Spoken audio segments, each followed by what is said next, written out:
Once you've received your email welcoming you to the USS Duluth Crew Members Association, in order to log into the crew members website, you first have to be logged in to Google with your account. This can be tricky for some people, especially if you have multiple email addresses and you may be logged into Google and not even realize it. So I'm going to walk you through the steps to make sure that all works. So if you go to google.com, you can see here that I'm actually logged in because there's a name here in this field, and over here there's a profile picture from whatever profile I'm logged in at. It's not obvious from looking at that what account I'm logged into Google as, so I'm just going to log out to start with. So click on this button and click Sign Out, and now you'll notice the name is missing, and now instead of a profile picture there's a blue button that says Sign In. Okay, so now I'm completely logged out. I've received my welcoming email, so I'm going to first sign in to Google before I go to the Duluth website.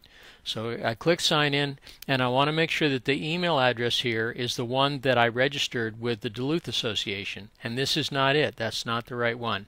So I need to sign in with a different account. I'll click here. I don't see that account on this list, so I'm going to click Add Account.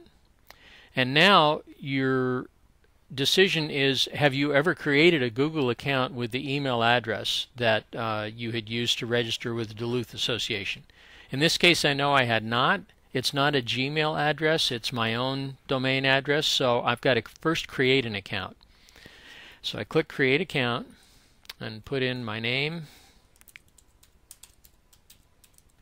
and now I click I prefer to use my current email address. That's because I'm not using a Gmail address. If you are using a Gmail address, you don't have to go through this. So I'm going to click Prefer to use my email address, and I can put in the email address now I used when I registered with the Duluth site. So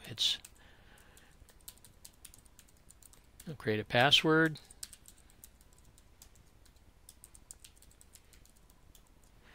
and I think this other information is required, so I'm going to put in August 25th, 1970, and gender. Set Google as my default homepage. I'm not going to bother with that. I already have my own homepage. Prove you're not a robot. I'm going to say skip this. Verification, and I agree to the policy. Okay, next step. They're going to send an email to my account, and I'm going to have to verify that. Okay, I finally received the verification email from Google. It took 20 minutes or something like that, so be patient. It can take maybe up to an hour or even longer. But now that I've received it, all I have to do is click this link here to activate the account that I just created with Google. Okay, no, I'm not going to create a profile. You can do that if you want, but now I'm logged in as Joe at smccabe.net. Okay, just to recap at this point, I have signed up for the Duluth website. I have received the invitation. I've created a Google account for my email address, activated that account. Now, from then on in, whenever you want to log into the Duluth website, first I recommend going to google.com and make sure you're logged in with the correct account. If you aren't sure, click Sign Out, click the button and sign out if you're logged in. In this case, I'm not logged in, so I'm going to click Sign In. Make sure I log in with the correct account and type in my password. Now I can see there's my email address, and you can click on that to see some details about your account. Now I'm going to go to the Duluth website.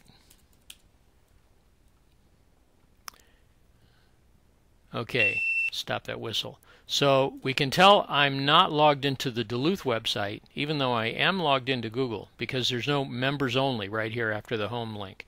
So if I go down here to the bottom and click Sign In,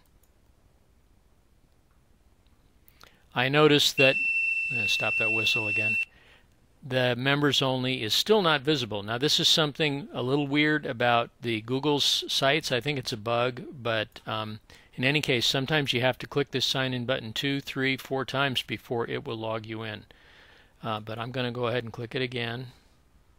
And now There's the members only menu, and when I click it, I see I have access to the members only information. So that should get you started. If this video doesn't help answer all of your questions, contact us and we'll try and be of assistance. Have a great day.